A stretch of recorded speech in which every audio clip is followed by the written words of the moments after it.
Hi, ಎಲ್ಲರೂ ಹೇಗಿದ್ದೀರಾ? ಹೇಗೆ ಓದ್ತಾ ಇದ್ದೀರಾ? ಎಲ್ಲರೂ ಮಸ್ತಾಗಿ ಓದ್ತಿದ್ದೀರಾ ಅನ್ಕೊತೀನಿ. ಚೆನ್ನಾಗಿ ಪ್ರಿಪೇರ್ ಆಗ್ತಿದ್ದೀರಾ ಅನ್ಕೊತೀನಿ. ಇವಾಗ ನೋಡಿ, ನಾವು ಆಲ್ಮೋಸ್ಟ್ ಜಿಯೋಗ್ರಫಿ ಎಂಡ್ ಮಾಡಿದ್ದೀವಿ. History, ancient, medieval and modern history complete ಆಯಿತು. ಪಾಲಿಟಿ ಕಂಪ್ಲೀಟ್ ಆಯಿತು. ಜಿಯೋಗ್ರಫಿ ಕೂಡ ಕಂಪ್ಲೀಟ್ ಆಯಿತು. ಸದ್ಯಕ್ಕೆ ಎನ್ವೈರನ್ಮೆಂಟಲ್ಲಿ ಇದ್ದೀವಿ. ಎನ್ವೈರನ್ಮೆಂಟ್ ಕೂಡ ಬೇಗ ಮುಗಿಸೋಣ. ಸೊ ಈ ಮಿಷನ್ ಸೆಲೆಕ್ಷನ್ 2026 ಏನಿದೆಯೋ ಇದು ಬೇಗ ಕಂಪ್ಲೀಟ್ ಆದರೆ ಆಲ್ಮೋಸ್ಟ್ ನಾವು 60 to 70% ಸಿಲೆಬಸ್ ಮುಗಿಸ್ದಂಗೆ ಇರುತ್ತೆ. ಇನ್ನು ಉಳಿದಿದ್ದು ಸಿಲೆಬಸ್ನ ನೆಕ್ಸ್ಟ್ ಕವರ್ ಮಾಡ್ಕೊಳ್ಳೋಣ. Don't worry. ಸೊ ಇವಾಗ ಅದೆಲ್ಲ ಬಿಟ್ಟು ವಿಡಿಯೋಗೆ ಬರೋಣ, ಓಕೆನಾ? ಸೊ ಯಾರಾದರೂ ಈ ಪ್ರೋಗ್ರಾಮ್ಗೆ ಜಾಯ್ನ್ ಆಗಿಲ್ಲ ಅಂದರೆ ಕೆಳಗಡೆ ಕಮೆಂಟ್ ಬಾಕ್ಸಲ್ಲಿ ಲಿಂಕ್ನ ಪಿನ್ ಮಾಡಿರ್ತೀನಿ, ಜಾಯ್ನ್ ಆಗಿ. ಇಲ್ಲ ಡಿಸ್ಕ್ರಿಪ್ಷನಲ್ಲಿ ಹಾಕಿರ್ತೀನಿ, ಜಾಯ್ನ್ ಆಗಿ. ಸೊ ದ್ಯಾಟ್ ನಿಮಗೆ ಕಂಪ್ಲೀಟ್ಲಿ ಫ್ರೀ ಇರುತ್ತೆ. ಜಸ್ಟ್ ಜಾಯ್ನ್ ಆಗಿ ಡೈಲಿ MCQ ಸಾಲ್ವ್ ಮಾಡಿ, ಡೈಲಿ ಏನಿದೆಯೋ ಟಾಪಿಕ್ಸ್ಗಳನ್ನ ಕವರ್ ಮಾಡ್ಕೊಳ್ಳಿ. ಸೊ ದ್ಯಾಟ್ ಬೇಗ ನಾವು ಓದಿ ಮುಗಿಸಿ ಬೇಗ ಜಾಬ್ ತೊಗೊಬೋದು, ಗೌರ್ಮೆಂಟ್ ಜಾಬ್ನ. ಸೊ ಕರೆಕ್ಟ್ ಅಲ್ವಾ? ಸೊ ಇವತ್ತು ವೀಡಿಯೋಗೆ ಬರೋಣ. ವಿಡಿಯೋ ಈಸ್ ನಥಿಂಗ್ ಬಟ್ ತುಂಬ ದಿನದಿಂದ ಕೇಳ್ತಿದ್ರು, ಸಿಂಧುತ್ವ ಬಗ್ಗೆ ಕೇಳ್ತಿದ್ರು. ಸಿಂಧುತ್ವ ನೆಕ್ಸ್ಟ್ ಮಾಡ್ತೀನಿ, ಯಾಕೆಂದರೆ ಫಸ್ಟು ಡಾಕ್ಯುಮೆಂಟ್ ವೆರಿಫಿಕೇಷನ್ ಆಗಬೇಕಲ್ವಾ, ಆಮೇಲೆ ಸಿಂಧುತ್ವ ನಡೆಯೋದು. ಸೊ ಫಸ್ಟ್ ಬಂದ್ಬಿಟ್ಟು ಡಾಕ್ಯುಮೆಂಟ್ ವೆರಿಫಿಕೇಷನ್ ಹೇಗೆ ನಡೆಯುತ್ತೆ, ಫಸ್ಟು ಹೇಗೆ ನಡೆಯುತ್ತೆ ಅನ್ನೋದು ಪ್ರೋಸೆಸ್ ಹೇಳ್ತೀನಿ. ಯಾವಾಗ ನಡೆಯುತ್ತೆ, ಎಲ್ಲಿ ನಡೆಯುತ್ತೆ, ಯಾವ್ಯಾವ ಡಾಕ್ಯುಮೆಂಟ್ಸ್ ಇರಬೇಕು, ಒಂದು ವೇಳೆ ಡಾಕ್ಯುಮೆಂಟ್ಸ್ ಇಲ್ಲ ಅಂದರೆ ಏನಾಗುತ್ತೆ, ರಿಜೆಕ್ಟ್ ಆಗ್ತೀವಾ, ಡಾಕ್ಯುಮೆಂಟ್ ವೆರಿಫಿಕೇಷನ್ ಆದಮೇಲೆ ಎಷ್ಟು ದಿನ ಆಗುತ್ತೆ, ಸೆಲೆಕ್ಷನ್ ಹೇಗೆ ನಡೆಯುತ್ತೆ, ಒರಿಜಿನಲ್ ಕೊಡಬೇಕಾ, ಈ ಥರ ಎಲ್ಲ ಡೌಟ್ಸ್ಗಳನ್ನು ಈ ವಿಡಿಯೋದಲ್ಲಿ ಕಂಪ್ಲೀಟ್ ಮಾಡ್ತೀನಿ. ಸೊ ಅದಕ್ಕೆ ಯಾವ ಪಾಯಿಂಟ್ಸು ಬಿಡ್ದಲೆ ನೀಟಾಗಿ ಬರ್ಕೊಂಬಂದಿದ್ದೀನಿ. ಬಟ್ ಸ್ಟಿಲ್ ಎಲ್ಲಾದರೂ 1 point 2 point ಮಿಸ್ ಆದರೆ ಕಮೆಂಟ್ ಮಾಡಿ, ಐ ವಿಲ್ ಆನ್ಸರ್. ಸೊ ಸದ್ಯಕ್ಕೆ ಎಷ್ಟು ಡೌಟ್ಸ್ ಇದೆ ಡಾಕ್ಯುಮೆಂಟ್ ವೆರಿಫಿಕೇಷನ್ ಬಗ್ಗೆ ಎಲ್ಲನೂ ಕವರ್ ಮಾಡೋಣ. ಡೋಂಟ್ ವೆರಿ, ಓಕೆನಾ? ಸೊ ನಾನು ಗೊತ್ತಿದ್ದೀನಲ್ವಾ, ನನ್ನ ಹೆಸರು ದೀಕ್ಷಿತಾ ಅಂತ. ಕರೆಂಟ್ಲಿ BA ವರ್ಕ್ ಮಾಡ್ತಿದ್ದೀನಿ. ಸೊ ಇದು ನನ್ನ ಬಗ್ಗೆ, ಯಾಕೆಂದರೆ ತುಂಬ ಜನಕ್ಕೆ ನನ್ನ ಹೆಸರು ಗೊತ್ತಿಲ್ಲ. ಸೊ ಅದಕ್ಕೆ ಸೆಲ್ಫ್ ಇಂಟ್ರೊಡಕ್ಷನ್ ವೆರಿ ಇಂಪಾರ್ಟೆಂಟ್ ಅಲ್ಲ. ದಿನ ವೀಡಿಯೋ ನೋಡಿಬಿಟ್ಟು ಲಾಸ್ಟಿಗೆ ಮೇಲೆ ನಿಮ್ಮ ಹೆಸರು ಏನು ಅಂತಲೇ ಗೊತ್ತಿಲ್ಲ ಅಂದರೆ ಚೆನ್ನಾಗಿರಲ್ಲ, ಅದಕ್ಕೋಸ್ಕರ. ಸೊ ಇನ್ನೊಂದ್ಸಲ ಹೇಳ್ತೀನಿ, ನನ್ನ ಹೆಸರು ದೀಕ್ಷಿತಾ ಅಂತ. ವಿಡಿಯೋಗೆ ಹೋಗೋಣ. ಸೊ ಫಸ್ಟು ಡಾಕ್ಯುಮೆಂಟ್ ವೆರಿಫಿಕೇಷನ್ ಯಾವಾಗ ನಡೆಯುತ್ತೆ, ಓಕೆನಾ? ಇದನ್ನು ಫಸ್ಟ್ ಹೇಳ್ತೀನಿ. ಫಸ್ಟ್ ಬಂದ್ಬಿಟ್ಟು ಎನಿ ಎಕ್ಸಾಮ್ ನೀವು ಫಸ್ಟು ಬರೀತೀರಲ್ವಾ, ನೀವು ರಿಟರ್ನ್ ಎಕ್ಸಾಮ್ ಕೊಟ್ಟಾದಮೇಲೆ ನಿಮಗೆ ಫಸ್ಟು ಏನಾಗುತ್ತೆ, KE ಅವರಾದರೆ ಏನು ಮಾಡ್ತಾರೆ, ಫಸ್ಟು ಮಾರ್ಕ್ಸ್ ಶೀಟ್ನ ಬಿಡ್ತಾರೆ, ಕರೆಕ್ಟ್ ಅಲ್ವಾ? ಅಂದರೆ ಮಾರ್ಕ್ಸ್ ಎಷ್ಟು, ಯಾರ್ಯಾರು ಎಷ್ಟೆಷ್ಟು ಮಾರ್ಕ್ಸ್ ತೆಗೆದಿದ್ದಾರೆ, that's not qualifying. Just mark ಶೀಟ್ನ ರಿಲೀಸ್ ಮಾಡ್ತಾರೆ. ಅಂದರೆ ಕಂಪ್ಲೀಟ್ ಬರ್ದಿರೋರು ಎಲ್ಲರದು ಮಾರ್ಕ್ಸ್ ಲಿಸ್ಟು ಅದರಲ್ಲಿ ಬರುತ್ತೆ, ಓಕೆನಾ? ಇದಾದಮೇಲೆ ಏನಾಗುತ್ತೆ ಅಂದರೆ ನಿಮಗೆ 1:3 ಬಿಡ್ತಾರೆ. ಅಂದರೆ ಅಂದರೆ ಒಂದು ಪೊಸಿಷನ್ಗೆ, ಒಂದು ಪೋಸ್ಟ್ಗೆ 3 ಜನನ ಸೆಲೆಕ್ಟ್ ಮಾಡಿರ್ತಾರೆ, ಓಕೆನಾ? ಆ 3 ಜನನ ಸೆಲೆಕ್ಟ್ ಮಾಡಿಬಿಟ್ಟು, ಅಂದರೆ ಒಂದು ಪೋಸ್ಟ್ಗೆ 3 ಜನ ಅಂದರೆ 100 ಪೋಸ್ಟ್ಗೆ 300 ಜನನ ಸೆಲೆಕ್ಟ್ ಮಾಡ್ತಾರೆ. They are also not finalist, they are just ಏನಂತಾರೆ, ಒಂದು ಪೋಸ್ಟಿಗೆ 3 ಜನದಲ್ಲಿ ಒಬ್ಬರು ಮಿಸ್ ಆದರೂ ಇನ್ನೊಬ್ಬರಿಗೆ ಜಾಬ್ ಸಿಗಲಿ ಅನ್ನೋ ಉದ್ದೇಶದಿಂದ ಅದಿರುತ್ತೆ, ಓಕೆನಾ? ಒಂದು ಪೋಸ್ಟ್ಗೆ 3 ಜನನ ಕಾಲ್ ಮಾಡಿರ್ತಾರೆ. ಅದೇ 1:3. 1:3 ಈಸ್ ನಥಿಂಗ್ ಬಟ್ ಒಂದು ಪೋಸ್ಟ್ಗೆ 3 ಜನನ ಸೆಲೆಕ್ಟ್ ಮಾಡ್ಕೊತಾರೆ. ಫೈನಲ್ ಲಿಸ್ಟ್ ಅಲ್ಲ, 1:3 ರಿಲೀಸ್ ಮಾಡ್ತಾರೆ ಅಫಿಷಿಯಲ್ ವೆಬ್ಸೈಟಲ್ಲಿ. ಈ 1:3 ನಿಮ್ಮ ನೇಮ್ ಏನಾದರೂ ಇದ್ದರೆ, ಅಂದರೆ ನೀವು ಅದರಲ್ಲಿ ಇದ್ದರೆ, ನೆಕ್ಸ್ಟ್ ಪ್ರೋಸೆಸ್ ಬಂದ್ಬಿಟ್ಟು ಡಾಕ್ಯುಮೆಂಟ್ ವೆರಿಫಿಕೇಷನ್. ಅಫಿಷಿಯಲ್ ವೆಬ್ಸೈಟಲ್ಲೇ ನಿಮಗೆ ಗೊತ್ತಾಗುತ್ತೆ ಡಾಕ್ಯುಮೆಂಟ್ ವೆರಿಫಿಕೇಷನ್ಗೆ ಕರೆದಿರೋದು. ನಿಮಗೆ ಪರ್ಸ್ನಲ್ ಆಗಿ ಯಾವುದೇ ಮೇಲ್ ಅಥವಾ ಮೆಸೇಜ್ ಬರಲ್ಲ ಡಾಕ್ಯುಮೆಂಟ್ ವೆರಿಫಿಕೇಷನ್ಗೆ. ಜಸ್ಟ್ ಅಫಿಷಿಯಲ್ ವೆಬ್ಸೈಟಲ್ಲಿ ಮೆನ್ಷನ್ ಮಾಡಿರ್ತಾರೆ, ಓಕೆ ಈ ಥರ 1:3 ಸೆಲೆಕ್ಟ್ ಆಗಿರೋ ಎಲ್ಲ ಕ್ಯಾಂಡಿಡೇಟ್ಸ್ಗಳು ಇಷ್ಟನೇ ತಾರೀಕು ಈ ಟೈಮಲ್ಲಿ ಈ ಜಾಗದಲ್ಲಿ ನೀವು ಬಂದು ಡಾಕ್ಯುಮೆಂಟ್ ವೆರಿಫಿಕೇಷನ್ ಮಾಡಿಸ್ಬೇಕು, ನಿಮ್ಮ ಡಾಕ್ಯುಮೆಂಟ್ಸ್ಗಳನ್ನ ತೊಗೊಂಬರ್ಬೇಕು ಅಂತ. ಸೊ 1:3 ನಿಮ್ಮ ಹೆಸರು ಬಂದು ಸೆಲೆಕ್ಟ್ ಆಗಿದ ತಕ್ಷಣ ನೀವು ಡಾಕ್ಯುಮೆಂಟ್ ವೆರಿಫಿಕೇಷನ್ಗೆ ರೆಡಿ ಆಗಬೇಕಾಗತ್ತೆ. ಡಾಕ್ಯುಮೆಂಟ್ಸ್ಗಳು ಏನು ಬೇಕು ಅಂತ ನಾನು ಆಮೇಲೆ ಹೇಳ್ತೀನಿ, ಫಸ್ಟು ಪ್ರೋಸೆಸ್ ಹೇಳ್ತೀನಿ, ಓಕೆನಾ? ಸೊ ದಟ್ ಅದು ವೆರಿ ಇಂಪಾರ್ಟೆಂಟ್ ಆಗುತ್ತೆ. ಫಸ್ಟು ರಿಟರ್ನ್ ಎಕ್ಸಾಮ್, ಆಮೇಲೆ 1:3, ಆಮೇಲೆ ಏನಾಗುತ್ತೆ ಅಂದರೆ ನೋಟಿಫಿಕೇಷನ್ ಬರುತ್ತೆ, ಕಾಲ್ ಲೆಟ್ರು. ಡಾಕ್ಯುಮೆಂಟ್ ವೆರಿಫಿಕೇಷನ್ಗೆ ಕಾಲ್ ಲೆಟ್ರು ಅಥವಾ ನೋಟಿಫಿಕೇಷನ್ ಅಫಿಷಿಯಲ್ ವೆಬ್ಸೈಟಲ್ಲಿ. KE ಅವರಾದರೆ KE ಅವ್ರ ವೆಬ್ಸೈಟಲ್ಲೇ ನಿಮಗೆ ಗೊತ್ತಾಗುತ್ತೆ. KPSC ಅವರಾದರೆ KPSC ನೋಟಿಫಿಕೇಷನಲ್ಲಿ ನಿಮಗೆ ಗೊತ್ತಾಗುತ್ತೆ. ಅದರಲ್ಲಿ ಕ್ಲಿಯರಾಗಿ ಮೆನ್ಷನ್ ಮಾಡಿರ್ತಾರೆ ಯಾವ ಡೇಟು, ಯಾವ ಪ್ಲೇಸು, ಯಾವ ಟೈಮಿಂಗ್ಸ್ ಅಂತ ಕರೆಕ್ಟಾಗಿ ಮೆನ್ಷನ್ ಮಾಡಿರ್ತಾರೆ. ಸೊ ಅದ್ರ ಪ್ರಕಾರ ನೀವು ಹೋಗಬೇಕಾಗತ್ತೆ. ಲೊಕೇಶನ್ ಆದರೆ KPSC ಅವರಾದರೆ ಬ್ಯಾಂಗ್ಳೂರಲ್ಲೇ ಇರುತ್ತೆ, KE ಆದರೂ ಬೆಂಗಳೂರಲ್ಲೇ ಇರುತ್ತೆ. ಬಟ್ VAO ಪೋಸ್ಟ್ಗೆ ಏನಾಯಿತು ಅಂದರೆ ಆ ಡಿಸ್ಟಿಕ್ಕಲ್ಲಿ ಯಾವ್ಯಾವ ಡಿಸ್ಟಿಕ್ಕಲ್ಲಿ ಯಾರ್ಯಾರು ಸೆಲೆಕ್ಟ್ ಆಗಿದ್ರೋ ಆ ಡಿಸ್ಟಿಕ್ಕಲ್ಲಿ ಅವರಿಗೆ ಡಾಕ್ಯುಮೆಂಟ್ ವೆರಿಫಿಕೇಷನ್ ಇತ್ತು. ಫಾರ್ ಎಕ್ಸಾಂಪಲ್, ನಾನು ಕಲಬುರ್ಗಿಯಲ್ಲಿ ಸೆಲೆಕ್ಟ್ ಆಗಿದ್ರೆ ನನ್ನ ಡಾಕ್ಯುಮೆಂಟ್ ವೆರಿಫಿಕೇಷನ್ ಕಲಬುರ್ಗಿಗೆ ಹೋಗಿ ಮಾಡಿಸ್ಬೇಕಾಗಿತ್ತು, ಓಕೆನಾ. ಅಥವಾ ನಾನು ಮೈಸೂರಲ್ಲಿ ಸೆಲೆಕ್ಟ್ ಆಗಿದ್ದರೆ ನಾನು ಮೈಸೂರಿಗೆ ಹೋಗಿ ನನ್ನ ಡಾಕ್ಯುಮೆಂಟ್ ವೆರಿಫಿಕೇಷನ್ಗೆ ನಾನು ಮೈಸೂರಿಗೆ ಹೋಗಬೇಕಿತ್ತು. ಸೊ VAO ಮಾತ್ರ ಡಿಸ್ಟ್ರಿಕ್ಟ್ ವೈಸ್ ಡಾಕ್ಯುಮೆಂಟ್ ವೆರಿಫಿಕೇಷನ್ ನಡೆಯುತ್ತೆ. ಬೇರೆ ಎಲ್ಲ ಬಂದ್ಬಿಟ್ಟು ನಾರ್ಮಲ್ ಆಗಿ FDI SDI ಅಥವಾ ಬೇರೆ ಯಾವುದೋ PDO CTI ಆದರೆ ನಿಮಗೆ ಬ್ಯಾಂಗ್ಳೂರಲ್ಲೇ ಡಾಕ್ಯುಮೆಂಟ್ ವೆರಿಫಿಕೇಷನ್ ಇರುತ್ತೆ, ಓಕೆನಾ. ಆಮೇಲೆ ಯಾವ್ಯಾವ ಡಾಕ್ಯುಮೆಂಟ್ಸ್ ಅಂತ ಆಮೇಲೆ ಹೇಳ್ತೀನಿ, ಡೋಂಟ್ ವರಿ. ಎಲ್ಲ ಡಾಕ್ಯುಮೆಂಟ್ಸ್ಗಳನ್ನೂ ನೀವು 2 ಸೆಟ್ ಜೆರಾಕ್ಸ್ ತೊಗೊಬೇಕು. 2 ಸೆಟ್ ಜೆರಾಕ್ಸ್ ತೊಗೊಂಡು ಅದರಲ್ಲಿ ಗೆಜೆಟೆಡ್ ಆಫೀಸರ್ ಸೈನ್ ಆಗಿರಬೇಕು, ಓಕೆನಾ. ಗೆಜೆಟೆಡ್ ಆಫೀಸರ್ ಸೈನ್ ಆಗಿರಬೇಕು. ಯಾರು ಗೆಜೆಟೆಡ್ ಆಫೀಸರ್ ಅಂದರೆ ಗೌರ್ಮೆಂಟ್ ಅಫಿಷಿಯಲ್ ಆಗಿರ್ತಾರೆ. ನಾರ್ಮಲಿ ತುಂಬ ಸಿಂಪಲ್ ಆಗಿ ಹೇಳಬೇಕು ಅಂದರೆ ಗ್ರೀನ್ ಇಂಕಲ್ಲಿ ಸೈನ್ ಮಾಡೋ ಅಂಥವ್ರು. ಕೆಲವೊಂದು ಗೌರ್ಮೆಂಟಿಂದ ಅಪಾಯಿಂಟ್ ಆಗಿರೋ ಅಂತಹ ಡಾಕ್ಟರ್ಸ್ಗಳು ಗ್ರೀನ್ ಇಂಕಲ್ಲಿ ಸೈನ್ ಆಗ್ತಿದ್ರೆ, ಎನಿ ಒನ್ ಯಾರಾದರೂ ಗ್ರೀನ್ ಇಂಕಲ್ಲಿ ಸೈನ್ ಮಾಡ್ತಿದ್ದಾರೆ ಅಂದರೆ ಗೆಜೆಟೆಡ್ ಆಫೀಸರ್ಸ್ಗಳು ಅವ್ರದ್ದು ಸೈನ್ ಆಗಿರಬೇಕು. Compulsory, very very important, compulsory. ನೀವು ಡಾಕ್ಯುಮೆಂಟ್ ವೆರಿಫಿಕೇಷನ್ ಹೋಗೋದಕ್ಕಿಂತ ಮುಂಚೆನೇ 2 ಸೆಟ್ ಜೆರಾಕ್ಸ್ಗೂ ಕೂಡ ನಿಮ್ಮ ಒರಿಜಿನಲ್ ಡಾಕ್ಯುಮೆಂಟ್ಸ್ಗಳನ್ನ ತೊಗೊಂಡೋಗ್ಬೇಕು. ನೀವು ಗೆಜೆಟೆಡ್ ಆಫೀಸರ್ ಹತ್ರ ಸೈನ್ ಹಾಕಿಸ್ಕೊಬೇಕಂದ್ರೆ, ಇಲ್ಲಾಂದರೆ ಅವ್ರು ಹಾಕಲ್ಲ. ಕ್ಷೇತ್ರ ಶಿಕ್ಷಣಾಧಿಕಾರಿ, ಡಾಕ್ಟರ್ಸ್ಗಳು, ಎನಿ ಒನ್ ಗ್ರೀನ್ ಇಂಕಲ್ಲಿ ಸೈನ್ ಮಾಡೋಂತಹ ಆಫೀಸರ್ಸ್ಗಳ ಹತ್ರ ನೀವು ಸೈನ್ ಹಾಕಿಸ್ಕೊಬೋದು. 2 ಸೆಟ್ ಜೆರಾಕ್ಸ್ ತೊಗೊಂಡೋಗಿ ಒರಿಜಿನಲ್ ತೊಗೊಂಡೋಗಿ ನಿಮ್ಮ ಒರಿಜಿನಲ್ ಚೆಕ್ ಮಾಡಿ ಅವರು ಸೈನ್ ಹಾಕ್ಕೊಡ್ತಾರೆ, ಸೀಲ್ ಸೈನ್ ಹಾಕ್ಕೊಡ್ತಾರೆ. ಸೊ ಅದು ಬೇಕಾಗುತ್ತೆ. 2 ಸೆಟ್ಟಿಗೂ ಜೆರಾಕ್ಸಿಗೆ ಗೆಜೆಟೆಡ್ ಆಫೀಸರ್ ಹತ್ರ ಸೈನ್ ಮಾಡಿಸ್ಬೇಕಾಗತ್ತೆ, ಓಕೆನಾ. ಸೊ ಇದಾದಮೇಲೆ ನೀವೇನು ಮಾಡಬೇಕು ಅಂದರೆ ನಿಮಗೆ ಕರೆದಿರೋ ಅಂತಹ ಪ್ಲೇಸ್ಗೆ ಹೋಗಬೇಕಾಗತ್ತೆ.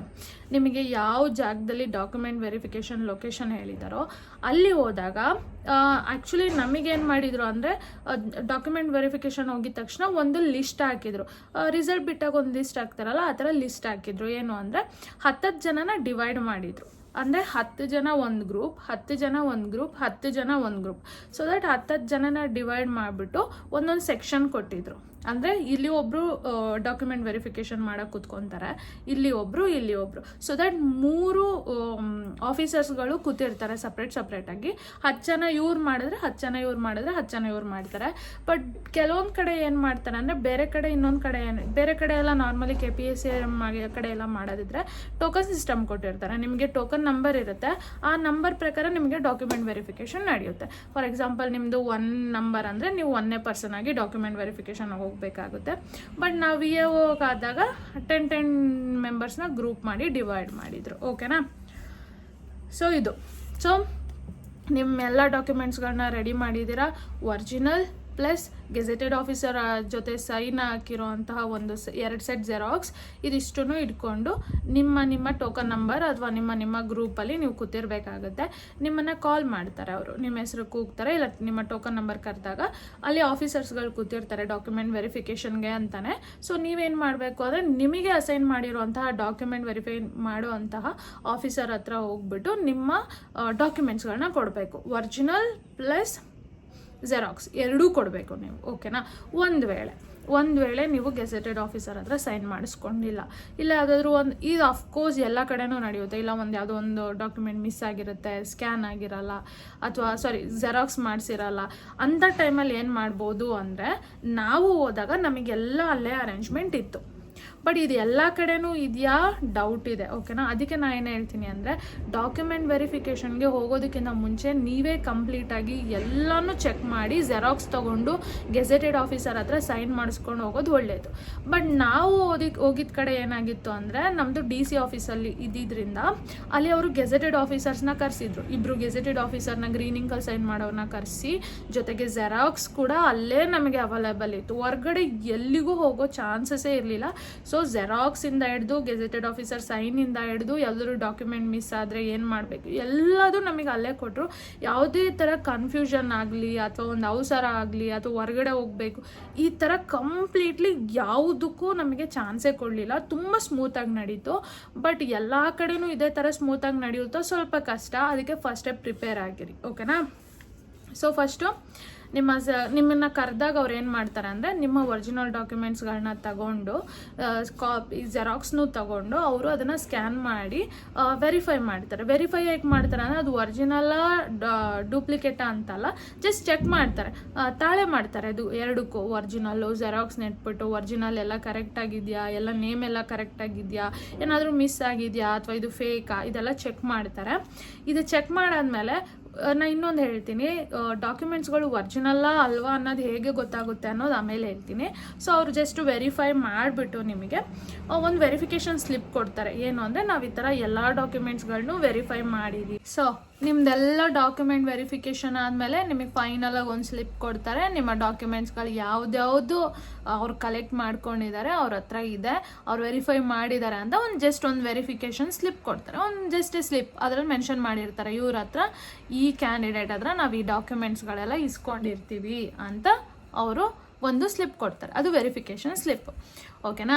ಸೊ ಇನ್ನೊಂದು ಪಾಯಿಂಟ್ ಏನು ಅಂದರೆ ನಿಮ್ಮ ಒರಿಜಿನಲ್ ಡಾಕ್ಯುಮೆಂಟ್ಸ್ ಅವ್ರು ಇಸ್ಕೊತಾರ ಅಥವಾ ಜೆರಾಕ್ಸ್ ಇಸ್ಕೊತಾರ, ಇದು ವೆರಿ ಇಂಪಾರ್ಟೆಂಟ್ ಅಲ್ವಾ. ಸೊ ಇದಕ್ಕೆ ಆನ್ಸರ್ ಬಂದ್ಬಿಟ್ಟು ಹೌದು, ನೀವು ಒರಿಜಿನಲ್ ಡಾಕ್ಯುಮೆಂಟ್ಸ್ಗಳನ್ನ ಸಬ್ಮಿಟ್ ಮಾಡಬೇಕು. ನಿಮ್ಮ ಒರಿಜಿನಲ್ ಡಾಕ್ಯುಮೆಂಟ್ಸ್ಗಳು ಯಾವ್ದ್ಯಾವ್ದು ಡಾಕ್ಯುಮೆಂಟ್ಸ್ಗಳು ನಾನು ಹೇಳ್ತೀನಿ ಅದನ್ನೆಲ್ಲ ಸಬ್ಮಿಟ್ ಮಾಡಬೇಕಾಗತ್ತೆ. ಇದರಲ್ಲಿ ಮೇಯ್ನಾಗಿ ನಿಮ್ಮದು SSLC marks card, PUC marks card, degree ಮೇಲೆ ಕ್ವಾಲಿಫೈ ಆಗಿದ್ರೆ ನಿಮ್ಮ ಡಿಗ್ರಿ ಮಾರ್ಕ್ಸ್ ಕಾರ್ಡ್. ಸೊ 3 ಡಾಕ್ಯುಮೆಂಟ್ಸ್ಗಳು ಒರಿಜಿನಲ್ ಕೊಡಬೇಕು. SSLC, PUC, degree. PUCಯಲ್ಲಿ ನೀವು ಬೇರೆ ಏನಾದರೂ ಮಾಡಿದ್ದೀರಾ ಅಂದರೆ ಫಾರ್ ಎಕ್ಸಾಂಪಲ್ ITI ಡಿಪ್ಲೊಮಾ ಮಾಡಿದ್ರು ಅದ್ರದ್ದು ಒರಿಜಿನಲ್ ಡಾಕ್ಯುಮೆಂಟ್ಸ್ಗಳು ಕೊಡಬೇಕಾಗತ್ತೆ, ಓಕೆನಾ. ಅರ್ಥ ಆಗ್ತಿದಲ್ಲ.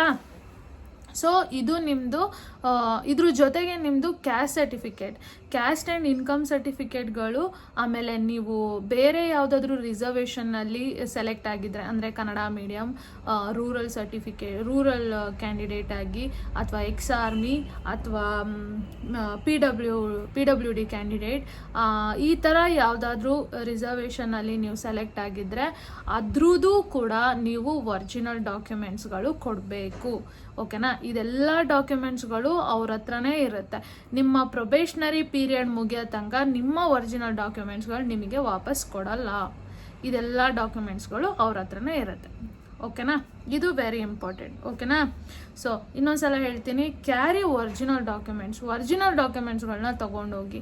ಎಲ್ಲಾದರೂ ಮಿಸ್ ಆಯಿತು ನಿಮ್ಮ ಡಾಕ್ಯುಮೆಂಟ್ ವೆರಿಫಿಕೇಷನಲ್ಲಿ ಯಾವುದಾದ್ರೂ ಡಾಕ್ಯುಮೆಂಟ್ಗಳು ನೀವು ಸಬ್ಮಿಟ್ ಮಾಡ್ದಲೇ ಹೋದರೆ ರಿಜೆಕ್ಷನ್ ಆಗುವಂತಹ ಚಾನ್ಸಸ್ಗಳು ತುಂಬ ಹೈ ಇರುತ್ತೆ. ತುಂಬ ಕ್ಯಾಂಡಿಡೇಟ್ಸ್ಗಳು ಡಾಕ್ಯುಮೆಂಟ್ ವೆರಿಫಿಕೇಷನಿಗೆ ಬರಲ್ಲ, ಕೆಲವ್ರು ಬಂದರೂ ಕೂಡ ಡಾಕ್ಯುಮೆಂಟ್ಸ್ಗಳು ಪ್ರಾಪರಾಗಿರಲ್ಲ. ಅಂಥ ಕ್ಯಾಂಡಿಡೇಟ್ಸ್ಗಳು ಡಿಸ್ಕ್ವಾಲಿಫೈ ಆಗ್ತಾರೆ. ಇನ್ನೊಂದು ವೆರಿ ಇಂಪಾರ್ಟೆಂಟ್ ಏನು ಅಂದರೆ ನಿಮ್ಮ ಡಾಕ್ಯುಮೆಂಟ್ಸ್ಗಳಲ್ಲಿ ನೇಮ್ ಚೇಂಜಸ್ ಏನಾದರೂ ಇದ್ದರೆ ಅಥವಾ ನಿಮ್ಮ ತಂದೆ ನೇಮ್ಗಳು ಏನಾದರೂ, ಇದು ತುಂಬ ಜನ ಕ್ಯಾಂಡಿಡೇಟ್ಸಲ್ಲಿ ಇರುತ್ತೆ, ಇದರಲ್ಲಿ ಒಂದಿರುತ್ತೆ, ಇದರಲ್ಲಿ ಇನ್ನೊಂದಿರುತ್ತೆ, ಅಂದರೆ ಆಧಾರ್ ಕಾರ್ಡಲ್ಲಿ ಒಂದಿರುತ್ತೆ, SSLC ಮಾರ್ಕ್ಸ್ ಕಾರ್ಡಲ್ಲಿ ಒಂದಿರುತ್ತೆ. ಅಂಥದ್ದೆಲ್ಲ ರಿಜೆಕ್ಷನ್ ಆಗಲ್ಲ, ಡೋಂಟ್ ವರಿ. ಅಂಥ ಟೈಮಲ್ಲಿ ನೀವೊಂದು ಅಫಿಡವಿಟ್ ಮಾಡಿಸ್ಕೊಟ್ರೆ ಸಪೋರ್ಟಿಂಗ್ ಡಾಕ್ಯುಮೆಂಟ್ಸ್ಗಳು ಇಟ್ಬಿಟ್ಟು ನನ್ನ ಹೆಸರು ಇದೆ ಅಂತ ಹೇಳ್ಬಿಟ್ಟು ಈ ಥರ ರಾಂಗ್ ಆಗಿದೆ ಅಂತ ಹೇಳಿ ಒಂದು ಸಬ್ಮಿಟ್ ಮಾಡಿದ್ರೆ ಆಗೋಗುತ್ತೆ. ಏನಿ ಫಾದರ್ ನೇಮ್ ಆಗಲಿ ಮದರ್ ನೇಮ್ ಆಗಲಿ ಏನಾದರೂ ಇನಿಷಿಯಲ್ ಮಿಸ್ ಆಗಿದ್ದರೆ, ನೇಮ್ ಚೇಂಜಸ್ ಆಗಿದ್ದರೆ, ಡಾಕ್ಯುಮೆಂಟ್ಸ್ ಒಂದೊಂದರಲ್ಲೂ ಒಂದೊಂದಿದ್ರೆ ಜಸ್ಟ್ ಒಂದು ಅಫಿಡವಿಟ್ ಸಬ್ಮಿಟ್ ಮಾಡಿಬಿಟ್ಟು ಈ ಥರ ಸಪೋರ್ಟಿಂಗ್ ಡಾಕ್ಯುಮೆಂಟ್ಸ್ಗಳಿಟ್ರೆ ಓಕೆ ಆಗುತ್ತೆ. ಬಟ್ ಡಾಕ್ಯುಮೆಂಟ್ಸ್ಗಳು ಯಾವುದು ಮಿಸ್ ಆಗಬಾರ್ದು. ಮಿಸ್ ಆದರೆ ನೀವು ಏನು ಹೇಳ್ತಾರೆ, ನಿಮ್ಮ ಡಿಸ್ಕ್ವಾಲಿಫೈ ಆಗೋ ಅಂತಹ ಚಾನ್ಸಸ್ಗಳು ಜಾಸ್ತಿ ಇರುತ್ತೆ, ಓಕೆನಾ. ಅರ್ಥ ಆಗ್ತಿದೆಯಾ. ಸೊ ಡಿಸ್ಕ್ವಾಲಿಫೈ ಆಗೋ ಅಂತಹ ಚಾನ್ಸಸ್ಗಳು ತುಂಬ ಜಾಸ್ತಿ ಇರುತ್ತೆ ಡಾಕ್ಯುಮೆಂಟ್ಸ್ಗಳು ಮಿಸ್ ಆದರೆ. ಸೊ ಎಲ್ಲ ಡಾಕ್ಯುಮೆಂಟ್ಸ್ಗಳು ಇರಲಿ, ಸ್ವಲ್ಪ ಕರೆಕ್ಷನ್ಸ್ ಇದ್ದರೆ ನೋ ವರಿ, ಏನೂ ಪ್ರಾಬ್ಲಮ್ ಆಗಲ್ಲ. ಬಟ್ ಏನಾದರೂ ಡಾಕ್ಯುಮೆಂಟ್ಸ್ಗಳು ಮಿಸ್ ಆದರೆ ಪ್ರಾಬ್ಲಮ್ ಆಗುತ್ತೆ, ಓಕೆನಾ. ಎಲ್ಲ ಲೇಟೆಸ್ಟ್ ಡಾಕ್ಯುಮೆಂಟ್ಸ್ಗಳೇ ತೊಗೊಂಡೋಗಿ, ಹೊಸ ಡಾಕ್ಯುಮೆಂಟ್ಸ್ಗಳು ಹೊಸ ಇನ್ನೇನು ಎಲ್ಲ SSLC ಮಾರ್ಕ್ಸ್ ಕಾರ್ಡೆಲ್ಲ ಹೊಸದ ತೊಗೊಂಡೋಗೋಕ್ಕಾಗುತ್ತೆ, ಕರೆಕ್ಟ್, ಎಲ್ಲ ಒರಿಜಿನಲ್ ತೊಗೊಂಡೋಗಿ. ಸೊ ಇವಾಗ ಯಾವ್ಯಾವ ಡಾಕ್ಯುಮೆಂಟ್ಸ್ಗಳು ಬೇಕು ಅಂತ ಡೀಟೇಲ್ಸ್ ಹೇಳ್ತೀನಿ. ಓಕೆನಾ. ಸೊ ಫಸ್ಟ್ ಬಂದ್ಬಿಟ್ಟು ನಿಮ್ಮ ಅಪ್ಲಿಕೇಶನ್ ಫಾರ್ಮ್, ನೀವು ಅಪ್ಲಿಕೇಶನ್ ಹಾಕಿರ್ತೀರಲ್ಲ ಅದನ್ನು ಒಂದು ಪ್ರಿಂಟೌಟ್ ತೊಗೊಳ್ಳಿ, ಜೊತೆಗೆ ಪೇಮೆಂಟ್ ಮಾಡಿರ್ತೀರಲ್ಲ ಅದನ್ನು ಒಂದು ಪ್ರಿಂಟೌಟ್ ತೊಗೊಳ್ಳಿ, 2 ಪ್ರಿಂಟೌಟು ತೊಗೊಳ್ಳಿ. ಜೊತೆಗೆ SSLC marks card, PUC marks card, degree ಮೇಲೆ ಎಕ್ಸಾಮ್ ಬರ್ತಿದ್ರೆ ಡಿಗ್ರಿ ಮಾರ್ಕ್ಸ್ ಕಾರ್ಡ್, ನಿಮ್ಮ ಅಷ್ಟು ಸೆಮ್ದು ಮಾರ್ಕ್ಸ್ ಕಾರ್ಡ್, ಜೊತೆಗೆ ಕಾನ್ವೊಕೇಶನ್ ಸರ್ಟಿಫಿಕೇಟ್, ಇಷ್ಟು ಬೇಕಾಗತ್ತೆ. ಇದ್ರ ಜೊತೆಗೆ ನಿಮ್ಮ ಆಧಾರ್ ಕಾರ್ಡ್, ಆಧಾರ್ ಇಲ್ಲ ಅಂದರೆ ಆಲ್ಟರ್ನೇಟಿವ್ ಬೇರೆ ಯಾವುದಾದ್ರೂ ಸಪೋರ್ಟಿಂಗ್ ಡಾಕ್ಯುಮೆಂಟ್ಸ್ಗಳಿದ್ದರೆ ಓಕೆ ಆಗುತ್ತೆ. ಆಧಾರ್ ಕಾರ್ಡ್, ವೋಟರ್ ID ಏನಿಗೊಂದು ಆಯಿತಾ. Aadhaar card is a must. Then ಅಂದರೆ ಆಧಾರ್ ಕಾರ್ಡೇ ಬೇಕು ಅಂತಲ್ಲ, ಆಧಾರ್ ಕಾರ್ಡ್ ಇಲ್ಲ ಅಂದರೆ ಅದ್ರ ಬದಲಿಗೆ ಬೇರೆ ಡಾಕ್ಯುಮೆಂಟ್ಸ್ಗಳು ಕೊಡ್ಬೋದು. ಫಾರ್ ಎಕ್ಸಾಂಪಲ್ ಪಾಸ್ಪೋರ್ಟ್ ಇದ್ದರೆ ಪಾಸ್ಪೋರ್ಟ್, ಇಲ್ಲ ಅಂದರೆ ವೋಟರ್ ID, ಈ ಥರ ಡಾಕ್ಯುಮೆಂಟ್ಸ್ಗಳು ಕೊಡ್ಬೋದು. ಓಕೆನಾ. ನೆಕ್ಸ್ಟು ಕಂಪ್ಯೂಟರ್ ಸರ್ಟಿಫಿಕೇಟ್ ಇದ್ದರೆ ಬೇಕಾಗುತ್ತೆ, ಇಲ್ಲ ಅಂದರೆ okay, it's okay, no worry. Already ಹಳೆ ವಿಡಿಯೋದಲ್ಲಿ ಹೇಳಿದ್ದೀನಿ, ಕಂಪ್ಯೂಟರ್ ಸರ್ಟಿಫಿಕೇಟ್ ಇದ್ದರೆ ಓಕೆ, ಇಲ್ಲಾಂದರೆ okay. Caste certificate and income certificate ಒಂದು ವೇಳೆ ರಿಸರ್ವೇಷನ್ ಕ್ಲೈಮ್ ಮಾಡಿದರೆ ವೆರಿ ವೆರಿ ಇಂಪಾರ್ಟೆಂಟ್. SC ಆಗಿದ್ದರೆ SC ಸರ್ಟಿಫಿಕೇಟ್, ST ಆಗಿದ್ದರೆ ST, OBC ಆಗಿದ್ದರೆ OBCಯಲ್ಲಿ ಎನಿ ಕೆಟಗರಿ ನೀವು ಸೇರಿರಿ, ನಿಮ್ಮ original caste and income certificate ನಿಮಗೆ ಇರಲೇಬೇಕು. SC ST ಆದರೆ ಇನ್ಕಮ್ ಸರ್ಟಿಫಿಕೇಟ್ ಏನು ಇಂಪಾರ್ಟೆಂಟ್ ಇಲ್ಲ, ಬಟ್ ಇಟ್ಕೊಂಡಿರಿ. ಓಕೆನಾ. Then reservation certificate very important. Reservation certificate ಅಂದರೆ ಏನು ಅಂದರೆ, ನೀವು ರಿಸರ್ವೇಷನ್ ಕ್ಲೈಮ್ ಮಾಡಿದರೆ, for example Kannada medium, rural candidate, PDP ಆಗಿದ್ದರೆ, ಎಕ್ಸ್ ಸರ್ವಿಸ್ ಮ್ಯಾನ್, PWD, ಈ ಕೆಟಗರಿಯಲ್ಲಿ ಯಾವುದೇ ರಿಸರ್ವೇಷನ್ ಕ್ಲೈಮ್ ಮಾಡಿದರೂ ನಿಮ್ಮದು ಒರಿಜಿನಲ್ ಸರ್ಟಿಫಿಕೇಟ್ ಇರಬೇಕು. ಕನ್ನಡ ಮೀಡಿಯಮ್ ಆಗಿದ್ದರೆ Kannada medium certificate, rural candidate certificate, ex army ಆಗಿದ್ದರೆ ಎಕ್ಸ್ ಆರ್ಮಿ ಸರ್ಟಿಫಿಕೇಟ್, PDP ಆದರೆ PDP ರಿಸರ್ವೇಷನ್ ಸರ್ಟಿಫಿಕೇಟ್, PWD ಆದರೆ PWD ಸರ್ಟಿಫಿಕೇಟ್ ನಿಮ್ಮ ಹತ್ರ ಇರಬೇಕು. ಓಕೆ. PWD ಕ್ಯಾಂಡಿಡೇಟ್ ಆದರೆ 1:3 ಅಲ್ಲೇ ನಿಮಗೆ ನಿಮ್ಮ ಡಿಸಬಿಲಿಟಿ ಚೆಕ್ ಮಾಡೋದಕ್ಕೆ ಅಲ್ಲಿ ಡಾಕ್ಟರ್ಸ್ಗಳು ಇರ್ತಾರೆ, ನಿಮ್ಮನ್ನು ಸಪ್ರೇಟಾಗಿ PWD ಬಾಡಿ ಚೆಕಪ್ ಇರುತ್ತೆ. ಓಕೆನಾ. ಅವ್ರಿಗೆ ಮಾತ್ರ, ಬೇರೆ ಯಾರಿಗೂ ಇರಲ್ಲ. ಓಕೆನಾ. ಡಾಕ್ಟರ್ ಚೆಕಪ್ ಬಂದುಬಿಟ್ಟು PWD ಕ್ಯಾಂಡಿಡೇಟ್ಗೆ ಮಾತ್ರ ಅಲ್ಲೇ ಲೈವ್ ಆಗಿ ಅಲ್ಲೇ ಕರೆಸಿರ್ತಾರೆ, ಇಲ್ಲ ಅಲ್ಲೇ ಪಕ್ಕದಲ್ಲಿ ಹಾಸ್ಪಿಟಲ್ನ ಅಲಾಟ್ ಮಾಡಿರ್ತಾರೆ. ಪಕ್ಕದಲ್ಲಿ ಸುತ್ತಮುತ್ತ ಇರೋವಂತಹ ಅವರೇ ಡಿಪಾರ್ಟ್ಮೆಂಟ್ ಅವರೇ ನಿಮಗೆ ಸುತ್ತಮುತ್ತ ಇರೋವಂತಹ ಯಾವುದಾದ್ರೂ ಗೌರ್ಮೆಂಟ್ ಹಾಸ್ಪಿಟಲ್ ಅಥವಾ ಯಾವುದಾದ್ರೂ ಹಾಸ್ಪಿಟಲ್ನ ಅಲಾಟ್ ಮಾಡಿರ್ತಾರೆ.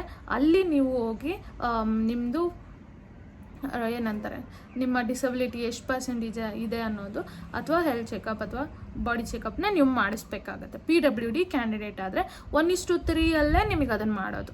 ಓಕೆನಾ. 1:3 ಅಲ್ಲಿ ಸೆಲೆಕ್ಟ್ ಆದಾಗಲೇ ನಿಮ್ಮದು ಏನಂತಾರೆ, PWDಗೆ ಆ ರಿಸರ್ವೇಷನ್ಗೋಸ್ಕರ ನಿಮ್ಮದು ಬಾಡಿ ಚೆಕಪ್ ಇದ್ದೇ ಇರುತ್ತೆ. ಓಕೆನಾ. ದೆನ್ ಲೈವ್ ಆಗಿ ಮಾಡ್ತಾರೆ ಅಲ್ಲೇ, ಅಂದರೆ 1:3 ಸೆಲೆಕ್ಟ್ ಆದಾಗಲೇ PWD ಕ್ಯಾಂಡಿಡೇಟ್ಗಳಿಗೆ ಅರೇಂಜ್ಮೆಂಟ್ಸ್ ಮಾಡಿರ್ತಾರೆ. ವ್ಯಾನು ಅಥವಾ ಹೋಗೋದಕ್ಕೆ ಹಾಸ್ಪಿಟಲ್ಗೆ ಹೋಗೋದಕ್ಕೆ ಒಂದು ವ್ಯಾನ್ ಅರೇಂಜ್ ಮಾಡಿ ಎಲ್ಲ ಕ್ಯಾಂಡಿಡೇಟ್ನೂ ಕರ್ಕೊಂಡೋಗಿ ನಿಮ್ಮನ್ನ ಚೆಕಪ್ ಮಾಡಿಸಿ ವಾಪಸ್ ಕರ್ಕೊಂಬರ್ತಾರೆ. ಓಕೆನಾ. PWD ಆಗಿದ್ದರೆ ನಿಮ್ಮ ಸರ್ಟಿಫಿಕೇಟ್, PWD ರಿಸರ್ವೇಷನ್ವರೆಗೆ ನಿಮ್ಮದು ಎಷ್ಟು % ಡಿಸಬಿಲಿಟಿ ಇರೋದಕ್ಕೆ ಅಂದರೆ ಒಂದು ಕಾರ್ಡ್ ಕೊಟ್ಟಿರ್ತಾರಲ್ವ, ಅದು ಬೇಕಾಗುತ್ತೆ. ದೆನ್ ಲಾಸ್ಟಿಗೆ ಫೋಟೋ ಆ್ಯಂಡ್ ಸಿಗ್ನೇಚರ್, ಫೋಟೋ ಬೇಕಾಗುತ್ತೆ. ಸೊ ಇದಿಷ್ಟು ಡಾಕ್ಯುಮೆಂಟ್ಸ್ಗಳು ನಿಮ್ಮ ಡಾಕ್ಯುಮೆಂಟ್ ವೆರಿಫಿಕೇಷನಿಗೆ ಬೇಕಾಗುತ್ತೆ. ಸೊ ಇದರಲ್ಲಿ ನೀವು ಒರಿಜಿನಲ್ ಯಾವುದಾದ್ರು ಕೊಡಬೇಕಾಗುತ್ತೆ ಅಂದರೆ ಆಧಾರ್ ಕಾರ್ಡ್ ಎಲ್ಲ ಒರಿಜಿನಲ್ ಇಲ್ಲ, ನಿಮ್ಮದು SSLC, PUC, degree, then caste and income, ಇಷ್ಟು ಕೂಡ ನೀವು ಒರಿಜಿನಲ್ ಸಬ್ಮಿಟ್ ಮಾಡಬೇಕಾಗತ್ತೆ. 2 years ಮುಗಿಯೋ ತನಕ, ನಿಮ್ಮ ಪ್ರೊಬೇಷನರಿ ಪೀರಿಯಡ್ ಮುಗಿಯೋ ತನಕ ನೀವು ಒರಿಜಿನಲ್ ಡಾಕ್ಯುಮೆಂಟ್ಸ್ಗಳನ್ನ ಕಲೆಕ್ಟ್ ಮಾಡ್ಕೊಳ್ಳೋದಕ್ಕಾಗಲ್ಲ. ಓಕೆನಾ. ಇದು ಡಿಪಾರ್ಟ್ಮೆಂಟ್ ಅವ್ರ ಹತ್ರನೇ ಇರುತ್ತೆ. ಪ್ರೊಬೇಷನರಿ ಪೀರಿಯಡ್ ಆದಮೇಲೆ ನೀವು ನಿಮ್ಮ ಡಾಕ್ಯುಮೆಂಟ್ಸ್ಗಳನ್ನ ಕಲೆಕ್ಟ್ ಮಾಡ್ಕೊಬೋದು.